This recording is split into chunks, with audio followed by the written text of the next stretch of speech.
Good afternoon. And welcome to Sing Me a Question, or How I Survived the Second Year of the Pandemic. In April of 21, a sort of frivolous idea came to me. What if I put together an entire production of Broadway show tunes that ask questions? As I worked on it, though, the songs prompted me to delve into memories and the feelings they evoked. So I invite you to join me on a musical journey through some significant events in my life. And while we embark on this journey, will you take a moment to silence your cell phones? Thank you. Dites-moi, which I've just sung, is from Rodgers and Hammerstein's South Pacific. I can't remember a time when I didn't know it. My home life was what could charitably be called volatile. And to escape its dangers, I spent many hours of my childhood and adolescence in the basement listening to original cast albums of Broadway shows. Moments in the Woods is from Stephen Sondheim's Into the Woods. Working on it and the three other Sondheim songs in this production, I've gained an even greater appreciation for his beautiful and often challenging melodies, his inventive rhyme schemes, and his almost demonic penchant for writing lyrics comprised of lists. And what a delight it was to finally get all those lists memorized. Into the Woods is a mashup of a number of Grimm's fairy tales and a new tale about a baker and his wife. The show revolves around wishes and the classic warning to be careful what you wish for. In the first act, the baker's wife reveals that she has a fantasy about meeting Prince Charming. This desire will be fulfilled in the second act during a chance encounter when, with quite a bit of manipulation on the part of the prince, she's convinced to share an intimate moment with him. It's an action that's quite out of character for her. And in the song Moments in the Woods, she grapples with the result of having her wish granted.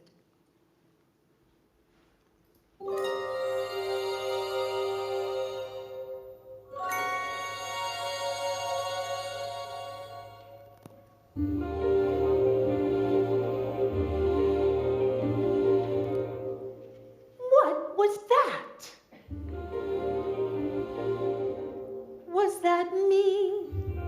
Was that him? Did a prince really kiss me? And kiss me? And kiss me? And did I kiss him back? Was it wrong? Am I mad? Is that all? Does he miss me? Was he suddenly getting bored with me? Wake up. Stop dreaming. Stop prancing about the woods. It's not deceiving. What is it about the woods? Back to life, back to sense, back to child, back to husband. No one lives in the woods. There are vows, there are ties, there are needs, there are standards, there are shouldn'ts and shoulds. Why not both instead? There's the answer if you're clever.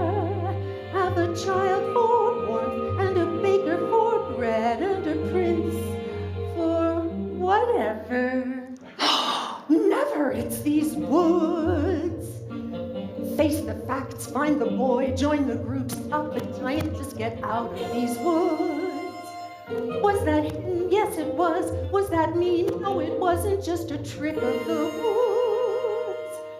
Just a moment, one peculiar passing moment. Must it all be either less or more, either plain or grand? Is it always or is it never and? That's what woods are for those moments in the woods.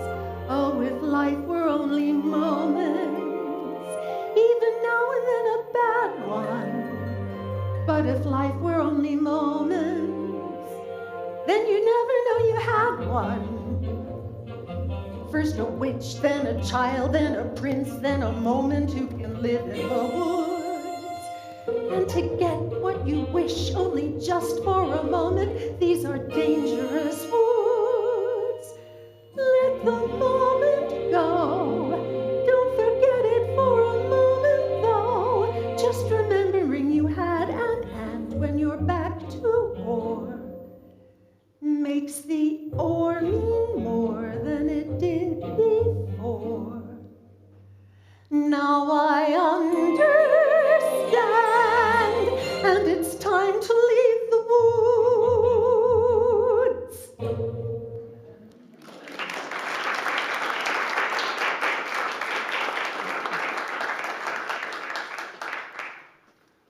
Thirsty work.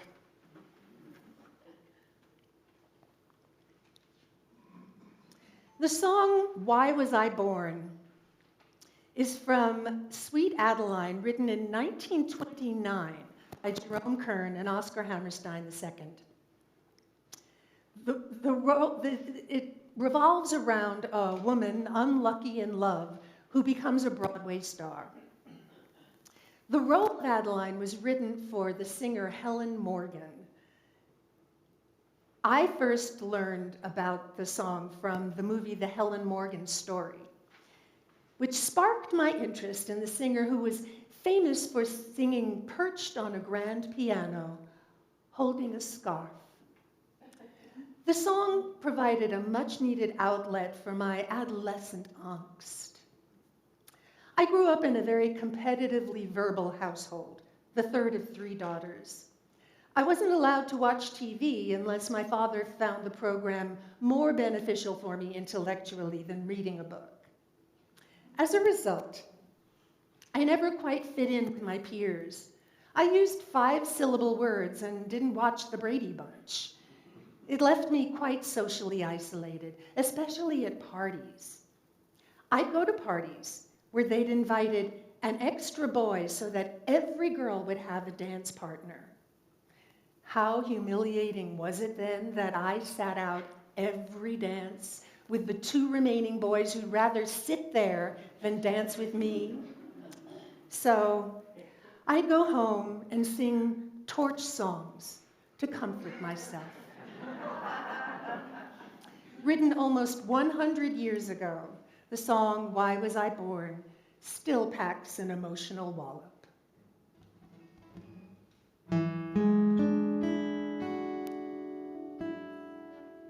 Spending these lonesome evenings with nothing to do but to live in dreams that I make up all by myself.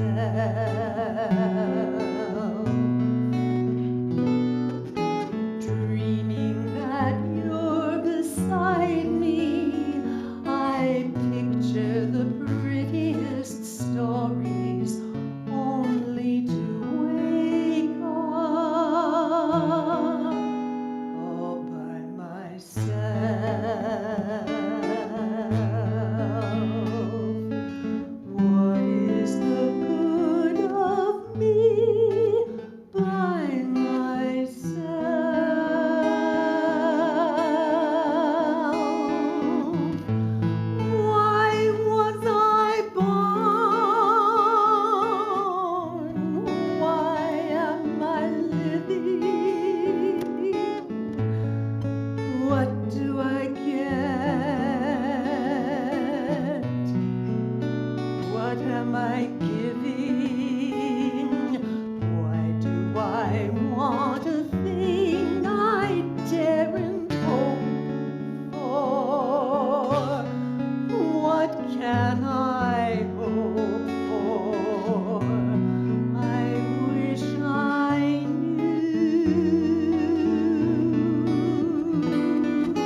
I saw in New York City before fleeing it for Los Angeles was Stephen Sondheim's Sweeney Todd.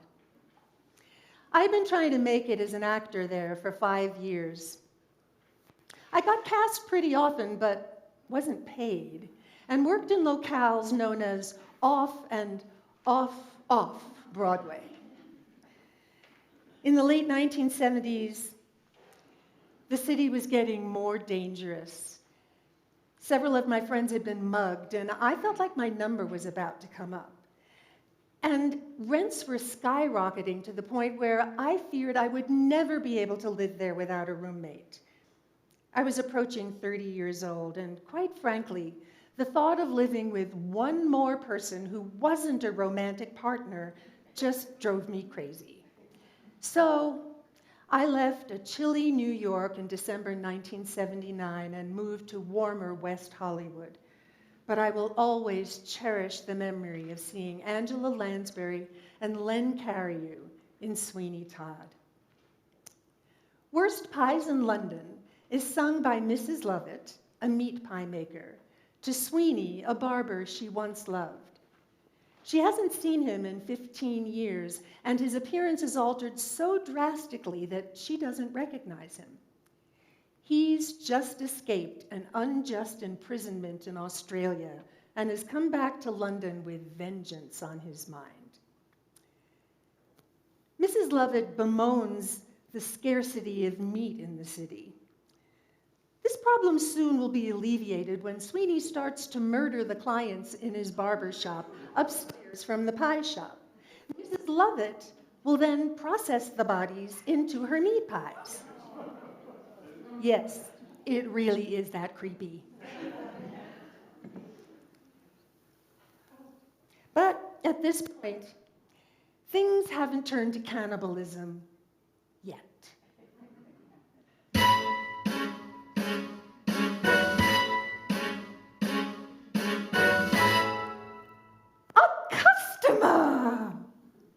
Wait, what's your rush? What's your hurry? You gave me such a fright, I thought you was a ghost. Half a minute, can't you sit you down, sit. All I meant is that I haven't had a customer for weeks. Did you come here for a pie, sir? Do forgive me if me head's a little vague. Oh, what is that? But you think we had the plague? From the way that people keep avoiding, no you don't. Heaven knows I try, sir. But nobody comes here even to inhale. Right you also, would you like a cup of ale? Mind you, I can hardly blame them.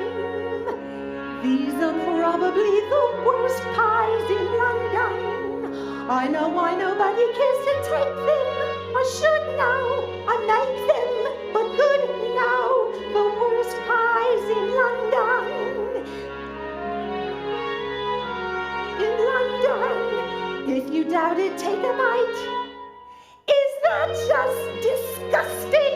You have to concede it. It's nothing but crusting. You drink that, you need it. The worst pies in London. And no wonder with the price of meat what it is when you get it. Never thought I'd see the day men would think it was a treat. Finding poor animals what are dying in the street. Mrs. Mooney has a pie shop. There's a business, but I noticed something weird. Lately all the neighbors' cats have disappeared. Got to hand it to her, what I calls enterprise. Popping pussies into pies wouldn't do in my shop. Just the thought of it's enough to make you sick. And I'm telling you, them pussy cats is quick. No denying times is hard, sir. Even harder than the worst pies in London. Only lard and nothing more. Is that just revolting? Or greasy, gritty? It looks like it's molting and tastes like, well, pity a woman alone with limited wind and the worst pies in London. Oh, sir, times is hard, times is hard.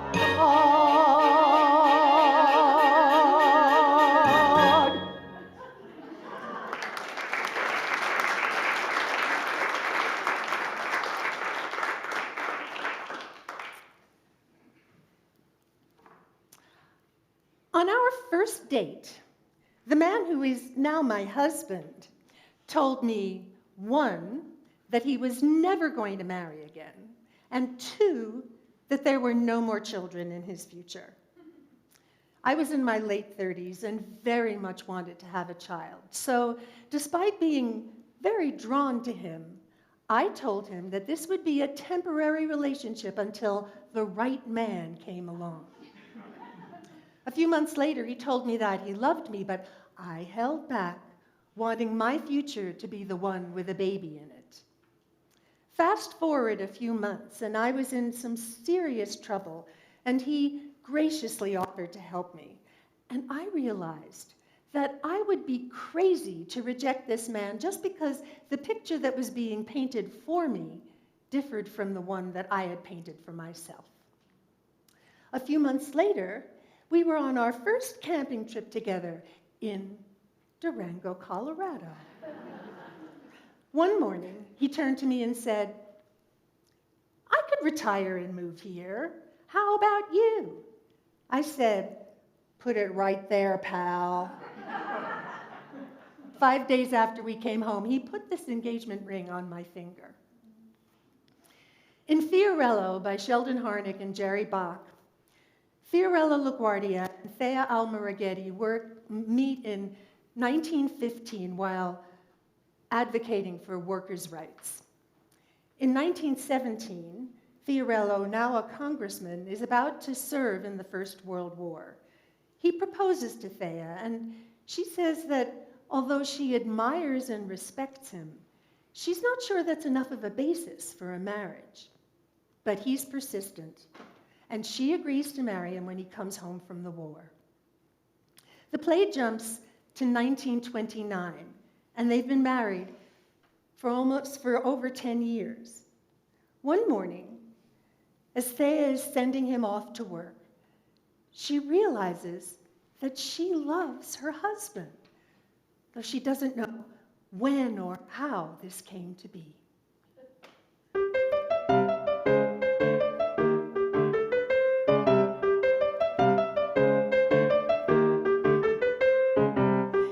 There he goes, my congressman, starting his day, hurrying right to a fight. There he goes, Sir Galahad, who would have known I'd have my own crumpled night.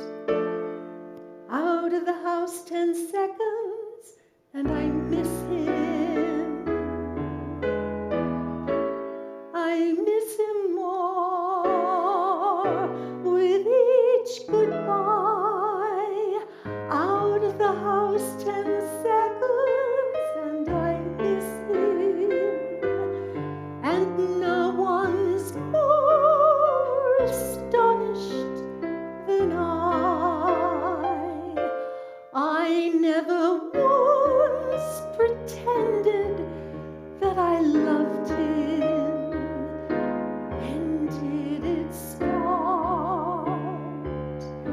This change of heart. When did I fall in love? What night? Which day?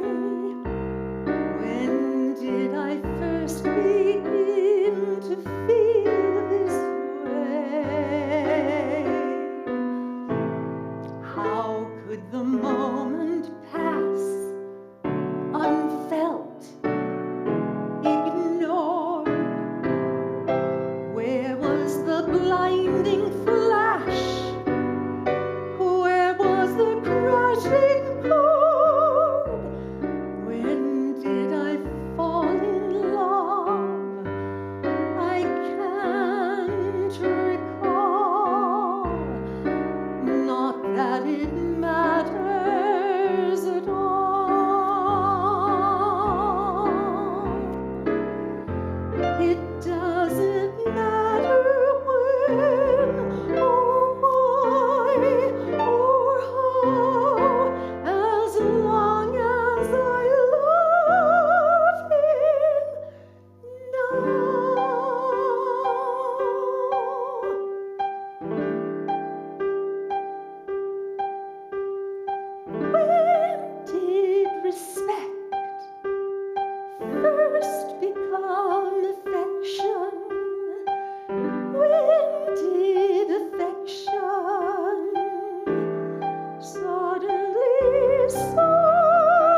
the blinding flash? Where was the crashing chord? When did I fall in love? I can't recall. Not that it matters at all. I'm where I want to be. His love, his wife, until the end of my life.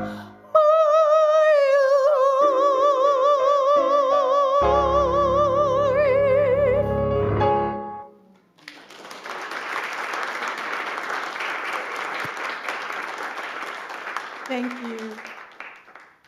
And now for something completely different.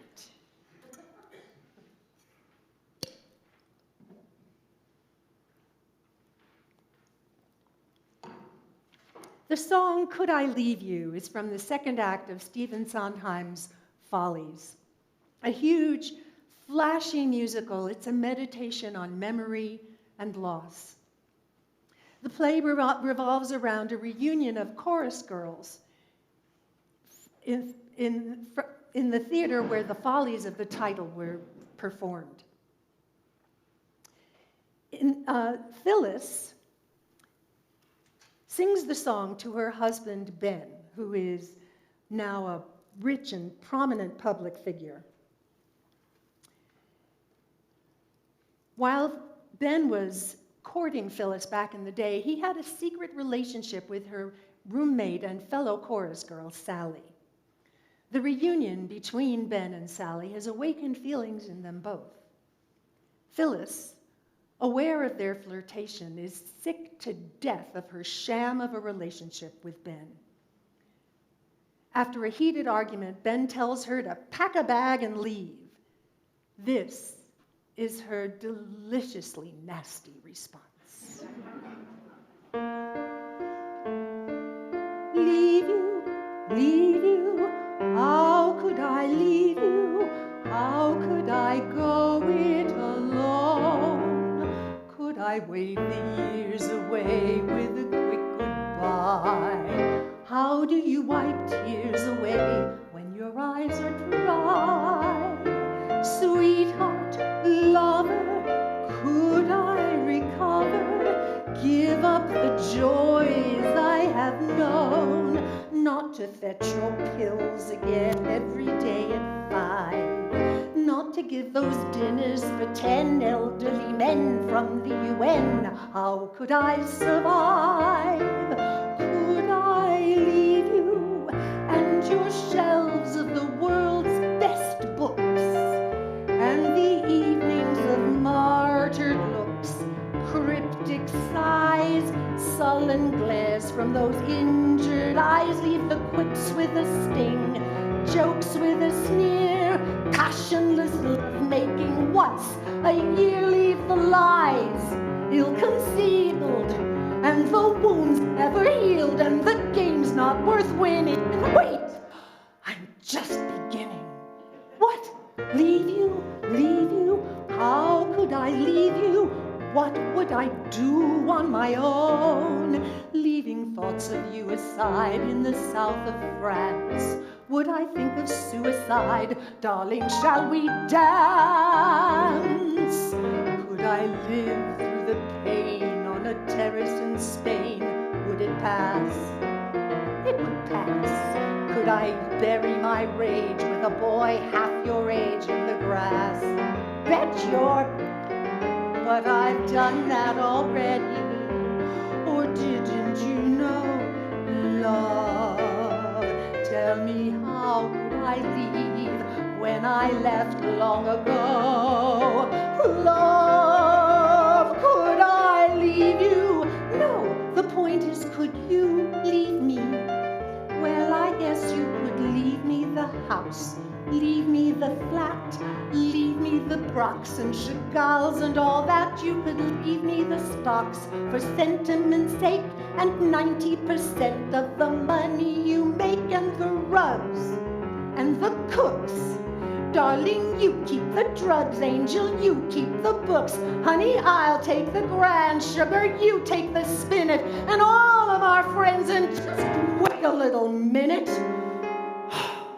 Leave you, how could I leave you? Sweetheart, I have to confess.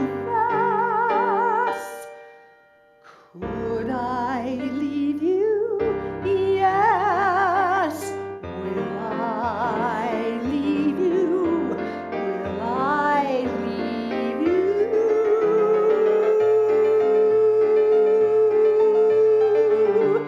Guess.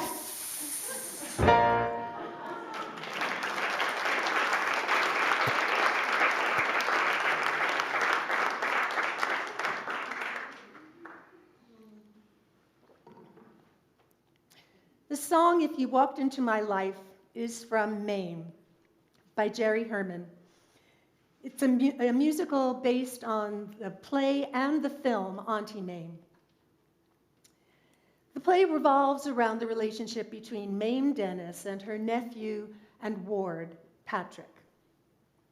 A fixture in the bohemian set of 1920s New York, Mame surrounds herself with eccentric and flamboyant characters, many of whom are present at a party the night the newly orphaned Patrick arrives in her home. During the course of the party, Mame gives Patrick a bugle for no apparent reason. Mame and Patrick go on to have madcap adventures until the trustee of Patrick's father's estate enrolls him in a boarding school in Massachusetts. For Christmas of 1929, all Mame can afford to give Patrick is his first pair of long pants. Years go by, and when Patrick is old enough to marry, he chooses a young debutante, Gloria, from a bigoted Connecticut family. Mame, distressed at the small-mindedness and prejudice of the parents, asks Patrick if he's troubled by his future in-laws' values. Patrick says he's in love and he wants to protect Gloria from the sort of people who surrounded him when he was growing up. In other words, people like Mame. They argue, and Patrick stalks off telling her to forget he ever knew her. She ever knew him. Alone, heartbroken, she questions the way in which she raised Patrick. I've seen the film Auntie Mame a number of times, and what's always struck me is how totally unprepared Mame was to be a parent. For instance, she couldn't comprehend that learning to make the perfect martini was just not age appropriate for the 10-year-old Patrick. My parents were somewhat as clueless. They wanted precocious children and tended to treat us as if we were the same age as our advanced reading level. When I was a child, my family took a trip across America. What possessed my parents on the last night on the road to take me, a 9-year-old, to see the movie Psycho, while we were staying in a motel? Bless their hearts. Like Mame, they just didn't seem to know any better. Where's that boy with a bugle? My little love, who was always my big romance. Where's that boy with a bugle? And why did I ever buy him those damn long pants? Did he need a stronger hand? Did he need a lighter touch? Was I soft or was I tough? Did I give enough? Did I give too much? At the moment when he needed me, did I ever be there when he called if he walked into my life today? Were his days a little dull? Were his nights a little wild? Did I overstate my plan? Did I stress the man and forget the child? And there must have been a million things that my heart forgot to say. Would I think of one or two if he walked into my life today? Should I blame the way I pampered him, or blame the way I bossed him? What a shame I never really found the boy before I lost him. Were the years a little fast? Was his world a little free?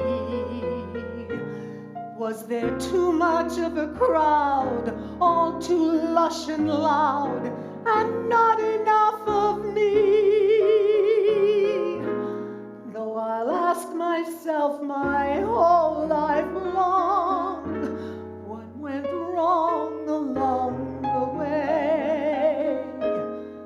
Would I make the same mistakes if he walked into my life today? If that boy with a bugle walked into my life today?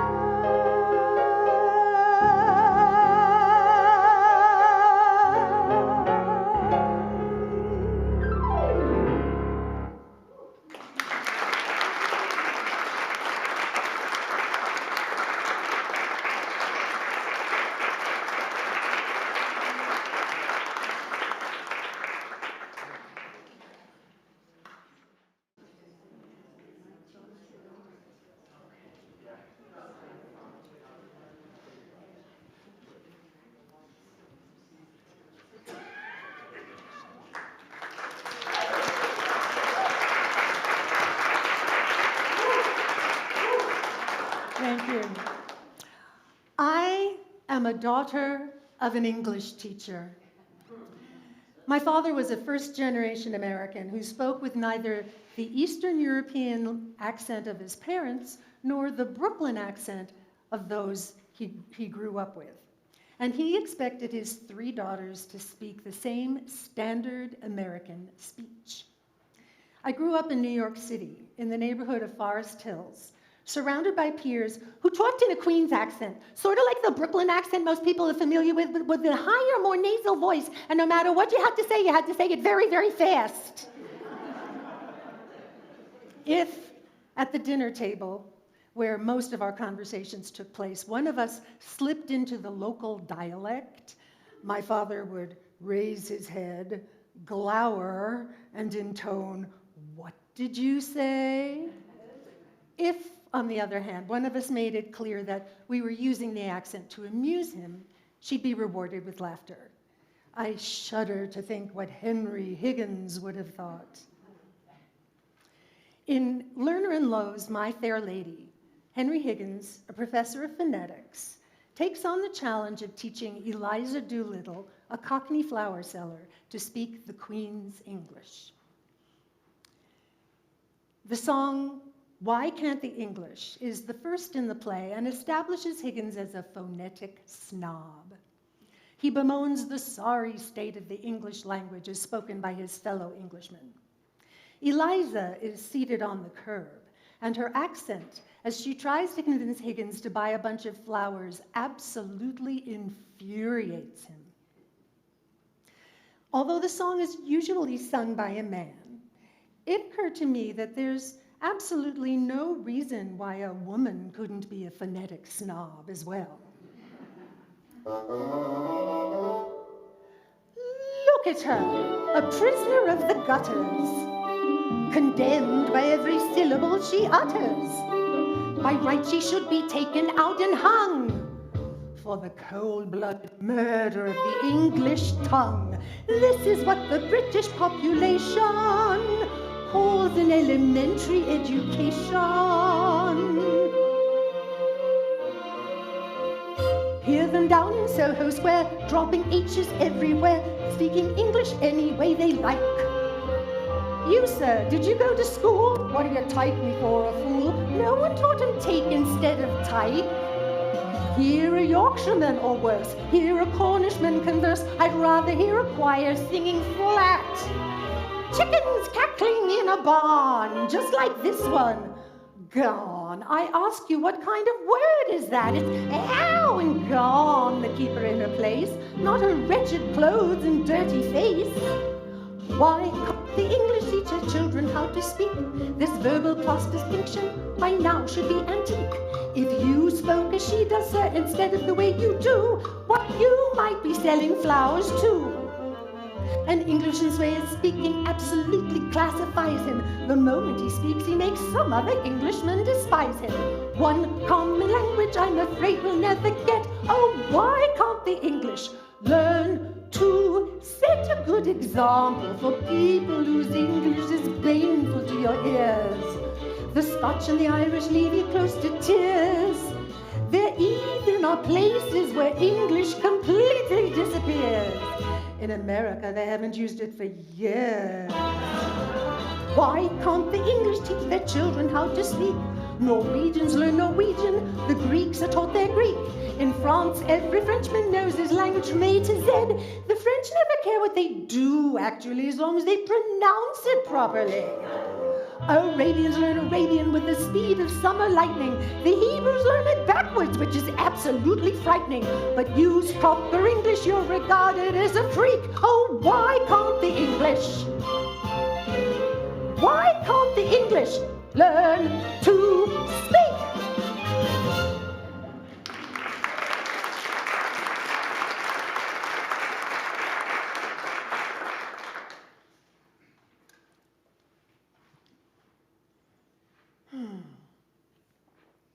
Where to start with Far From the Home I Love? The song comes from the second act of Fiddler on the Roof by Sheldon Harnick and Jerry Bach. The song is sung by a young woman, Huddle, to her father, Tevye.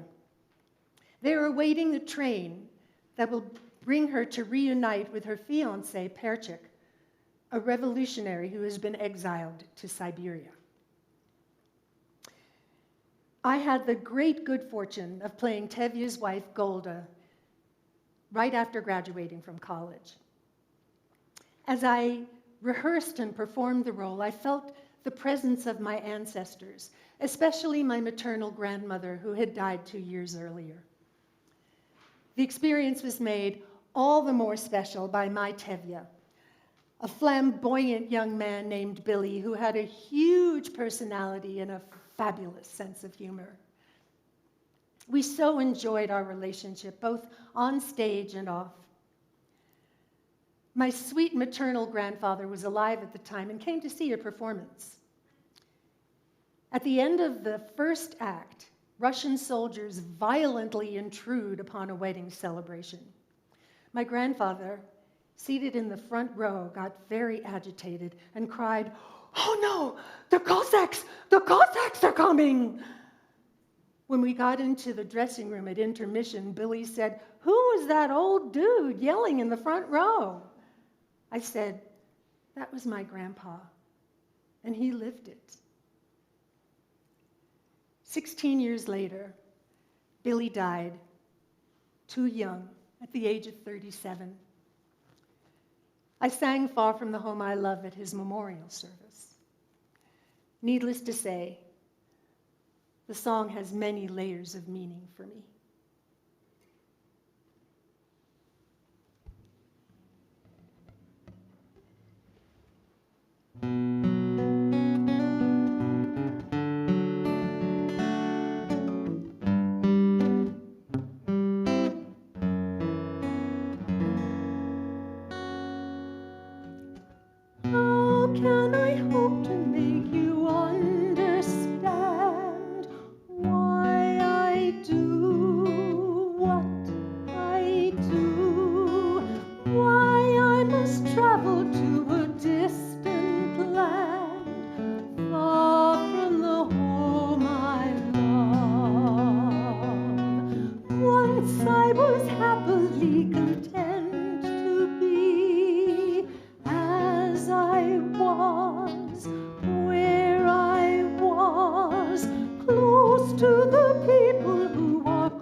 the shape of my dreams. Helpless now I stand with him, watching older dreams grow dim. Oh, what a melancholy choice this is, wanting home, wanting him, closing my heart to every hope but his, leaving the home I love. There where my heart has settled long ago, I must go, I must go. Who could imagine I'd be wandering so far from the home I loved? Yet there with my love, I'm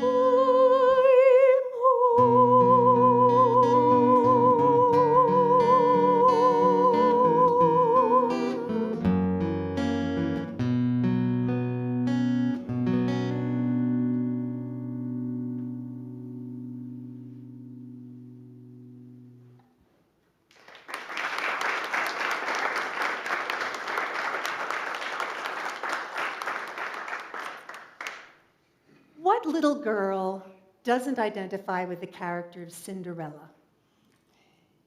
Even if she has the ideal home life, the story of the sweet, downtrodden servant girl pulls at any girl's heartstrings. As I've mentioned, my home life was far from ideal, and without going into the gory details, as the third of 3 daughters, my role was to be the good one, never demanding attention from my parents. So it was that when I was a toddler, I spent hours alone by myself while my mother was unavailable. There was a small children's record player on which I incessantly played the story of Cinderella, recorded over the Prokofiev ballet score. The theme for the midnight hour expresses such despair that I would sit there alone for hours, crying my eyes out. It didn't matter that the story had a happy ending. I just focused on that doleful theme. I also vividly remember being 6 years old, sitting in the den of our new home, anxious to watch Rodgers and Hammerstein's Cinderella, which was written for TV as a vehicle for the young Julie Andrews. And what a revelation! It was funny. And despite having all the compassion in the world for Cinderella, I just couldn't resist the wit and sugar-coated nastiness of Stepsister's Lament. It's their response to Prince Charming's total enchantment with the transformed and unrecognized Cinderella. Never mind how badly they've treated Cinderella. This lament that expresses the stepsisters' petulance and confusion almost makes one feel sorry for them. Almost.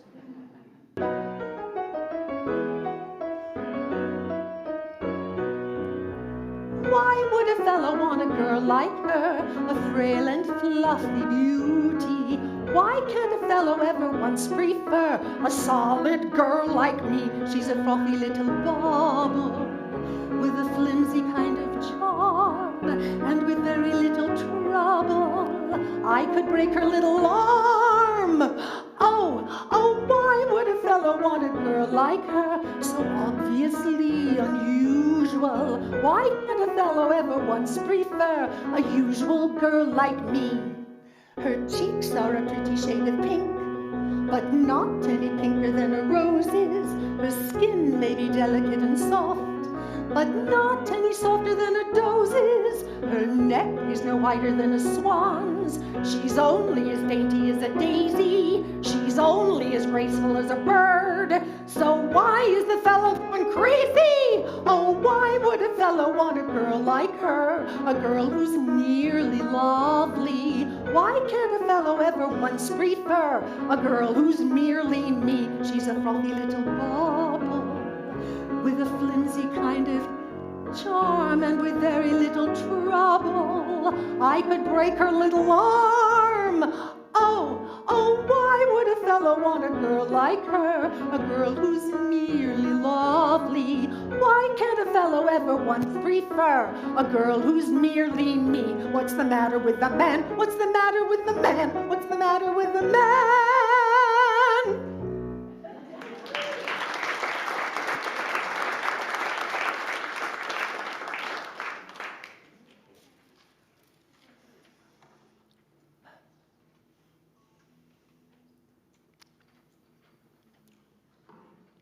The song Still Hurting is from an inventive two-character musical called The Last 5 Years. The play charts the demise of a marriage, but from the end, working backwards. In the song, which is the first in the play, Kathy tries to come to terms with the pain of her separation from her husband, Jamie. When I was 17 and a freshman in college, I fell deliriously in love with a young man who, for all intents and purposes, had returned from the dead.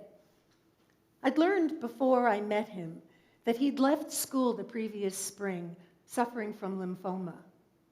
Everyone thought it would kill him.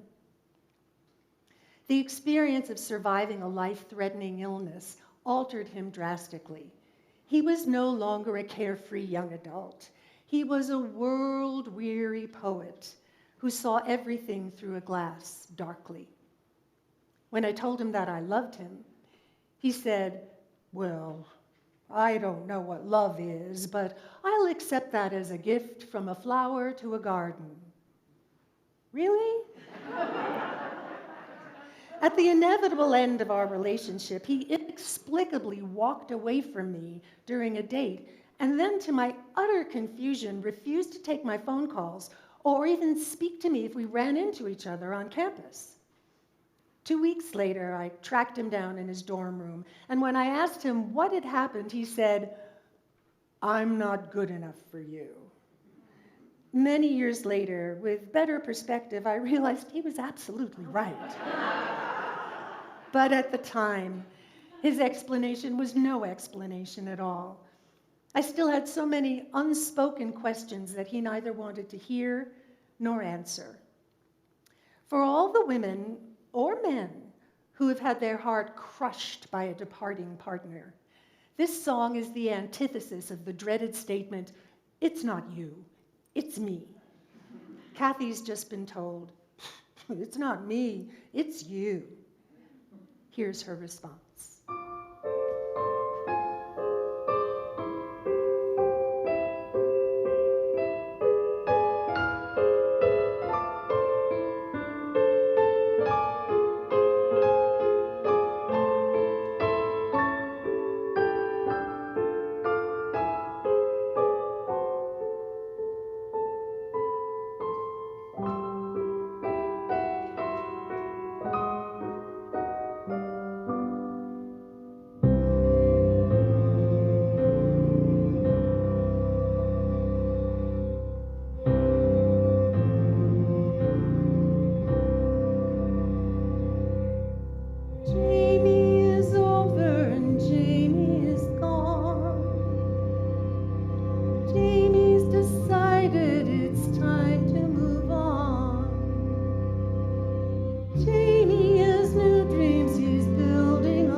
you, Jamie?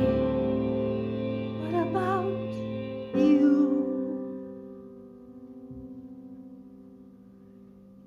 Jamie's convinced something wonderful died. Jamie decides it's his right to decide.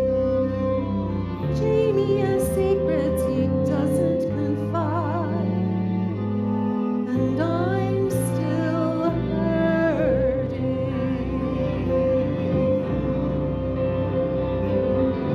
Go and hide and run away, run away.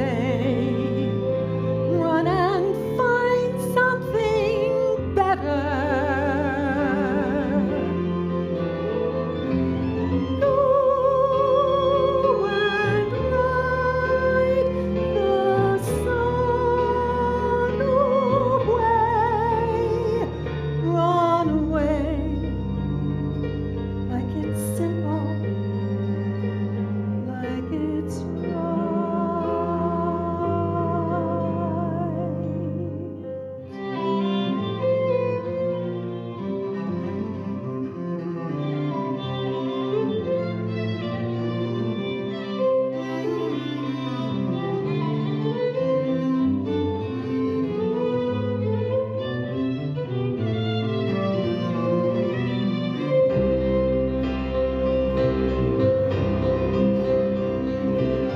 Give me a day, Jamie, bring back the lies, hang them back on the wall. Maybe I'd see how you could be so certain that we had no chance at all.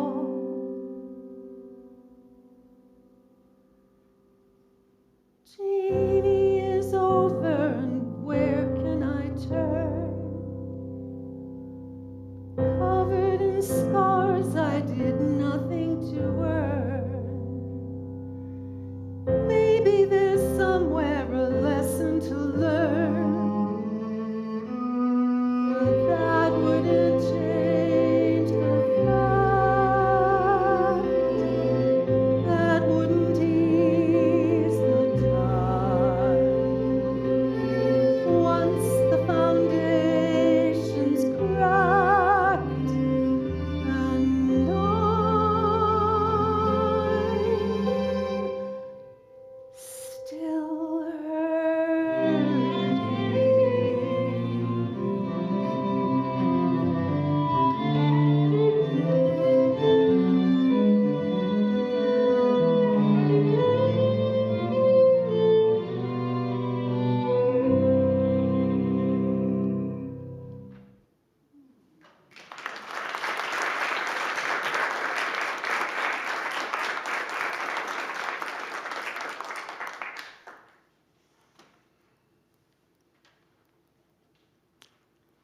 Parenting a teenager isn't a picnic.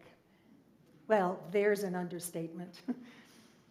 Beginning the adventure of step parenting with a 15-year-old boy, quite a daunting challenge, and one that I had occasion to rise to. You know those things your parents said to you that you swore you would never say to another human being? I remember the first time my stepson, frustrated that I wouldn't let him do something, said, "That's not fair." And I said, "Life's not fair." I wanted to swallow my tongue. I still wonder, could I have better handled this and other conflicts with my stepson? The next two songs concern parenting teenagers. The first is from Dear Evan Hansen, a musical by Benj Pasak and Justin Paul, built around Evan, an anxiety-ridden high school student. In the song, Anybody Have a Map? Evan's mother, while serving him breakfast, attempts to convince him to approach a new school year with enthusiasm instead of dread.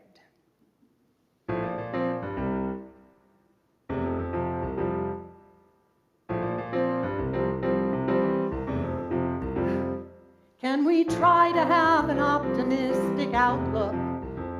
Can we buck up just enough to see the world won't fall apart? Maybe this year we decide we're not giving up before we've tried. This year we make a new start. Another stellar conversation for the scrapbook. Another stumble as I'm reaching for the right thing to say. Well, I'm kind of coming up empty, can't find my way to you. Does anybody have a map? Anybody maybe happen to know how the hell to do this? I don't know if you can tell, but this is me just pretending to know. So where's the map? I need a clue, 'cause the scary truth is I'm flying blind, and I'm making this up as I go. Another masterful attempt ends with disaster. Pour another cup of coffee and watch it all crash and burn. It's a puzzle, it's a maze. I try to steer through it a million ways, but each day's another wrong turn. Does anybody have a map? Anybody maybe happen to know how the hell to do this? I don't know if you can tell, but this is me just pretending to know. So where's the map? I need a clue, 'cause the scary truth is I'm flying blind. I'm flying blind. I'm flying blind, and I'm making this up as I go.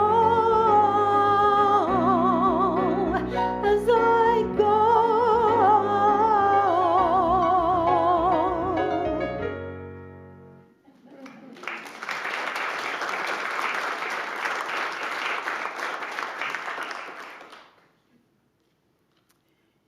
In The Fantastics by Harvey Schmidt, the parents of two teenagers desperately want their son and daughter to fall in love and marry.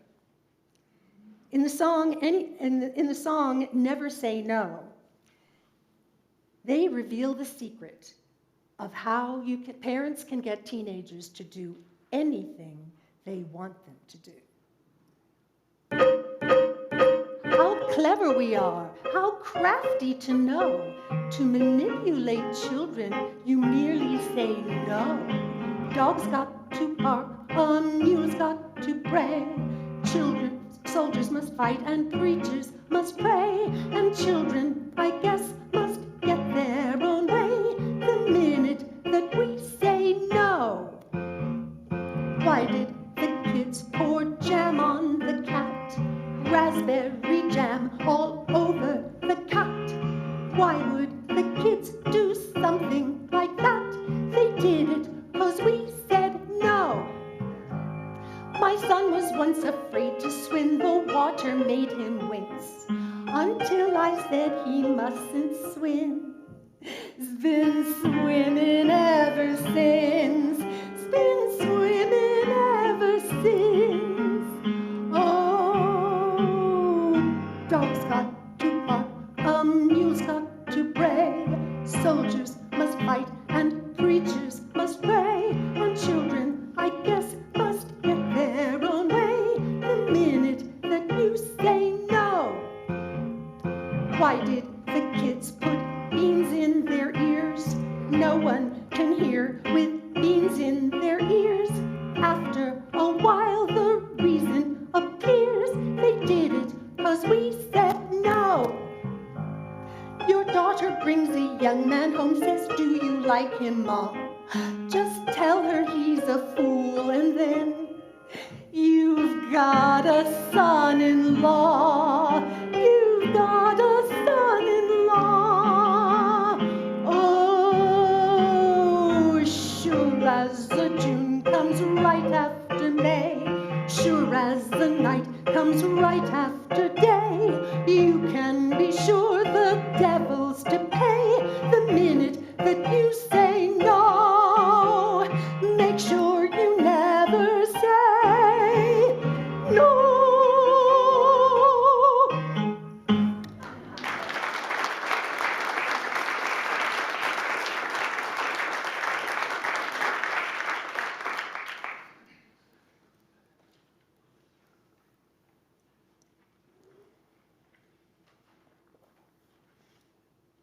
Stephen Sondheim's A Little Night Music is a play about mismatched lovers.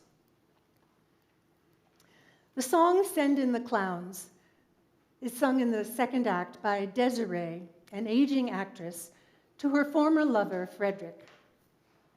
They were very much in love in their younger years, but Desiree chose career over commitment.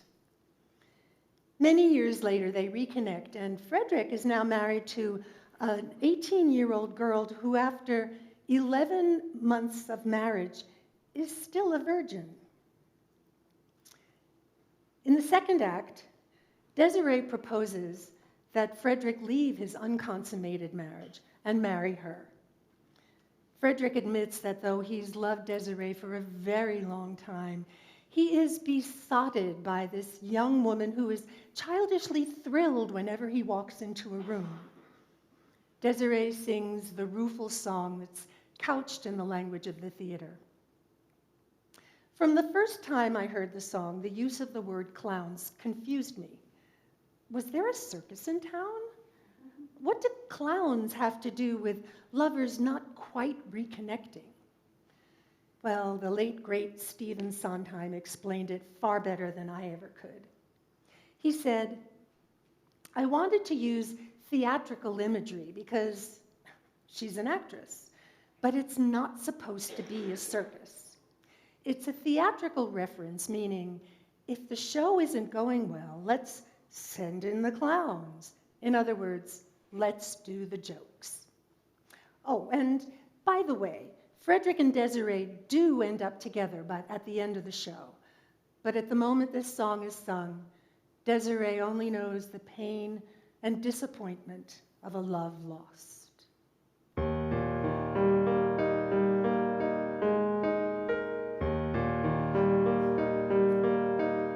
Isn't it rich? Are we a pair? Near at last on the ground, you in midair. Send in the clouds.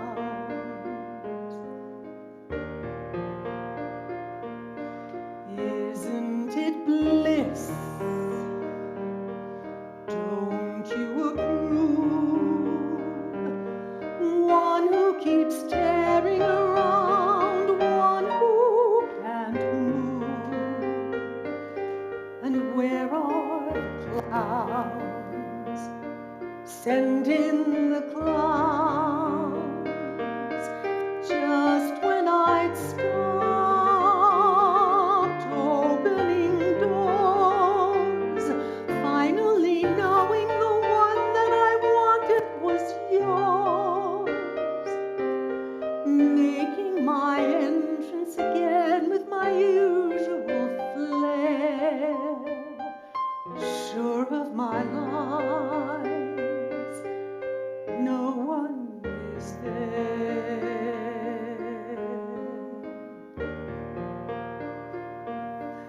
Don't you love farce? My fault, I fear. I thought that you'd want what I want. Sorry, my dear. And where are the clouds? Quick, send in the clouds. Don't bother, they're here. What a surprise! Who could foresee I'd come to feel about you as you felt about me? Why, only now when I see that you've drifted away. What a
This has been such a blast.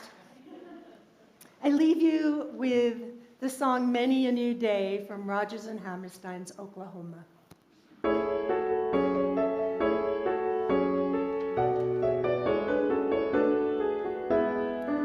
Why should a woman who is healthy and strong blubber like a baby if her man goes away, a-weepin' and a-wailin' how he's done her wrong?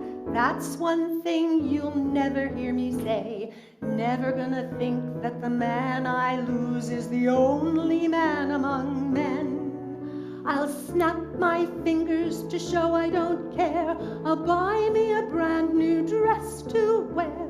I'll scrub my neck and I'll brush my hair and start all over again.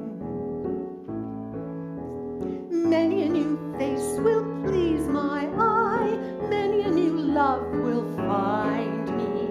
Never have I once looked back to sigh over the romance behind me. Many a new day will dawn before I do. Many a light lad may kiss and fly, a kiss gone by is bygone. Never have I asked an August sky, where has last July gone? Never have I wandered through the rye, wondering where has some guy gone. Many a new day will dawn before I do. Never have I cursed the honeybee who carelessly cajoled me. Somebody else just as sweet as